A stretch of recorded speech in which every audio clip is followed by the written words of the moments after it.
Selamat pagi, kawan-kawanku semua. Perkenalkan, nama saya Juwanto Sitorus, mahasiswa Magister Hukum UKI Jakarta, semester genap 2025-2026. Kali ini saya mau membicarakan topik, yaitu dana pensiun dalam perspektif hukum Indonesia. Coba kita bayangkan suatu fase dalam hidup kita, di mana kita sudah tidak lagi bekerja, rutinitas berhenti, penghasilan tetap hilang, tapi kehidupan tetap harus berjalan.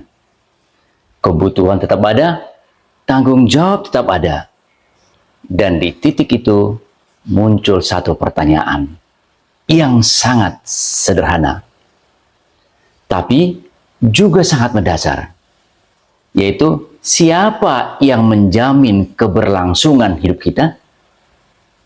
Sebagian orang akan menjawab, yaitu tabungan, sebagian lagi pakai dana investasi. Tapi dalam perspektif hukum, jawabannya tidak sesederhana itu. Karena di balik semua itu, ada satu sistem yang bekerja, yang sering tidak kita sadari, yaitu dana pensiun. Hari ini saya ingin mengajak Anda untuk melihat dana pensiun bukan hanya sebagai produk keuangan, tetapi sebagai suatu yang jauh lebih dalam, yaitu sebagai instrumen hukum dan sebagai mekanisme perlindungan sosial, serta sebagai cerminan dari peran negara dalam menjamin masa depan warganya. Sekarang kita masuk ke segmen pertama, itu posisi dana pensiun dalam sistem hukum dan keuangan. Kalau kita melihat struktur sistem keuangan Indonesia, kita mengenal dua kelompok besar, yaitu sektor perbankan dan industri keuangan non-bank atau IKNB. Nah, dana pensiun berada dalam kelompok IKNB. Dalam buku hukum perbankan dan industri keuangan non-bank, karya Dr. Diana R.W. Napitupulu, SH MKN, SH MSc, dijelaskan bahwa dana pensiun merupakan bagian dari sektor keuangan yang tidak menghimpun dana seperti bank, tetapi tetap memiliki fungsi penting dalam pengelolaan dana masyarakat. Artinya, dana pensiun memiliki posisi yang unik. Dia bukan bank, tapi juga bukan sekedar lembaga investasi biasa. Kalau kita lihat dari sudut pandang hukum, dana pensiun adalah lembaga yang berada di antara kepentingan privat dan kepentingan publik. Di satu sisi berbasis kontrak melibatkan peserta dan pengelola, di sisi lain menyangkut kepentingan masyarakat luas dan diawasi oleh negara. Sekarang kita masuk pada segmen kedua, yaitu landasan yuridis dan filosofis. Secara normatif, dana pensiun diatur dalam Undang-Undang Nomor 11 Tahun 1992 tentang dana pensiun. Namun jika kita melihat lebih dalam, landasan dana pensiun tidak berhenti di undang-undang. Ia juga berakar pada konstitusi, yaitu pasal 27 ayat 2 Undang-Undang Dasar 1945 terkait hak atas pekerjaan dan penghidupan yang layak, dan pasal 34 Undang-Undang Dasar 45 terkait tanggung jawab negara terhadap kesejahteraan sosial. Artinya, negara tidak hanya hadir ketika kita bekerja, tetapi juga ketika kita sudah tidak bekerja. Dalam perspektif teori hukum, ini berkaitan dengan welfare state Social Security Law, dan keadilan distributif. Dengan kata lain, dana pensiun adalah bagian dari upaya negara mewujudkan keadilan sosial. Sekarang kita masuk segmen 3, definisi dan karakter hukum. Secara sederhana, dana pensiun adalah lembaga yang mengelola dana untuk memberikan manfaat di masa pensiun. Tetapi secara akademik, kita bisa melihat beberapa karakter penting. Pertama, badan hukum atau legal entity artinya memiliki tanggung jawab hukum sendiri. Kedua, pengelola dana pihak ketiga artinya ada kewajiban untuk menjaga kepentingan peserta. Ketiga, bersifat jangka panjang yang berbeda dengan banyak instrumen keuangan lain. Keempat, dan yang paling penting adalah berbasis kepercayaan atau fiduciary relationship. Peserta menyerahkan dana hari ini untuk sesuatu yang akan diterima di masa depan. Dan disinilah hukum berperan sebagai penjaga kepercayaan tersebut. Segmen 4 kita bicara jenis dana pensiun, DPPK dan DPLK. Dalam prakteknya, dana pensiun terbagi menjadi dua. Pertama, dana pensiun pemberi kerja atau DPPK yang didirikan oleh perusahaan untuk karyawannya. Dalam perspektif hukum, ini mencerminkan tanggung jawab pemberi kerja terhadap kesejahteraan pekerja di masa depan. Hubungan kerja tidak berhenti pada gaji, tetapi juga mencakup masa pensiun.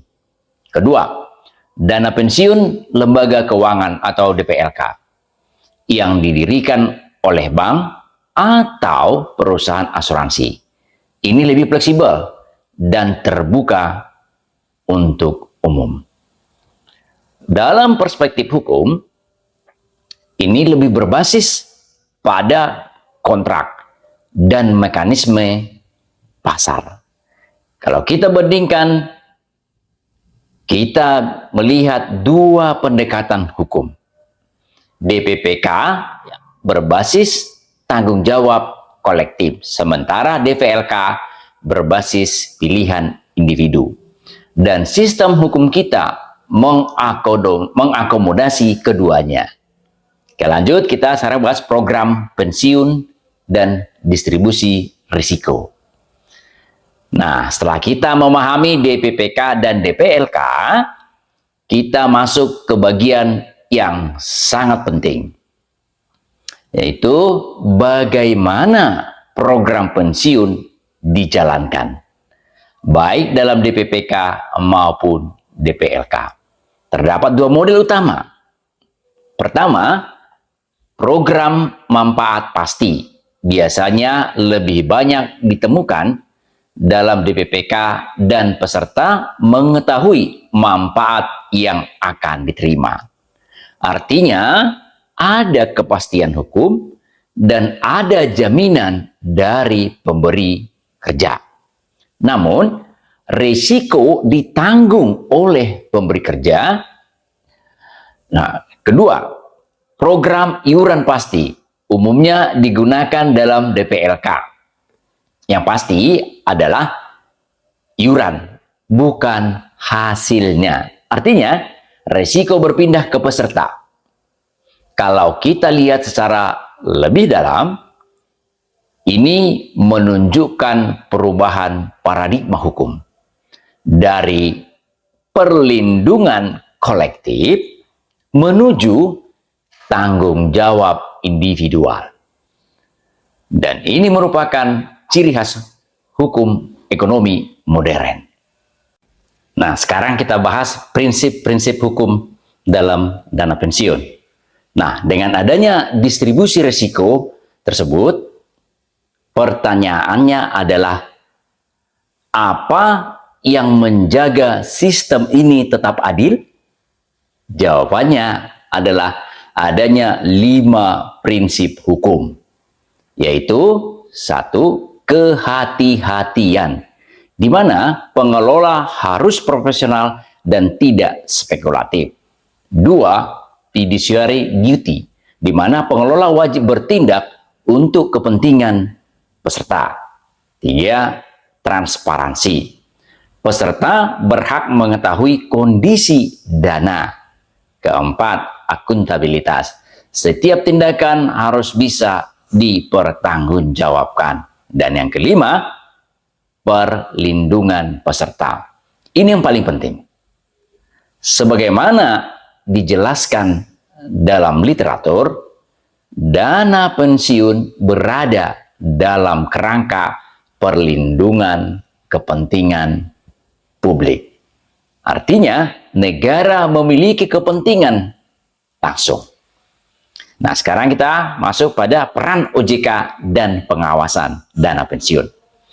Karena menyangkut kepentingan publik, maka dana pensiun tidak bisa dibiarkan tanpa pengawasan. Di Indonesia, pengawasan dilakukan oleh Otoritas Jasa Keuangan atau OJK. OJK berperan sebagai regulator, pengawas, dan penegak aturan. Artinya, negara tetap hadir untuk memastikan sistem berjalan dengan baik. Karena jika terjadi kegagalan, dampaknya bisa luas. Kita masuk sekarang peran strategis dana pensiun. Kalau kita lihat lebih luas, dana pensiun memiliki 2 peran besar. Pertama, peran sosial, yaitu menjamin kesejahteraan di masa tua. Kedua, peran ekonomi, yaitu menjadi sumber investasi jangka panjang. Dana yang dikelola DPPK dan DPLK bisa sangat besar, dan ini berkontribusi pada pembangunan nasional. Sekarang kita masuk pada analisis kritis dan tantangan. Namun dalam prakteknya, tidak semua berjalan ideal. Ada beberapa tantangan, antara lain 1. Literasi masyarakat masih rendah. 2. Risiko investasi. 3. Moral hazard. 4. Kepatuhan regulasi. Pertanyaan adalah, apakah hukum sudah cukup kuat? Apakah pengawasan sudah efektif? Jika tidak, maka dana pensiun bisa menjadi sumber risiko. Sebagai closing, pada akhirnya dana pensiun bukan hanya soal masa tua. Ia adalah cermin dari keadilan sosial, tanggung jawab negara, dan peran hukum. Sebagai mahasiswa hukum, kita tidak hanya memahami aturan, tetapi juga memahami nilai di baliknya. Karena hukum yang baik bukan hanya mengatur hari ini, tetapi memastikan bahwa setiap orang tetap memiliki kehidupan yang layak di masa depan. Terima kasih. Sampai di sini, semoga sukses. Tuhan memberkati.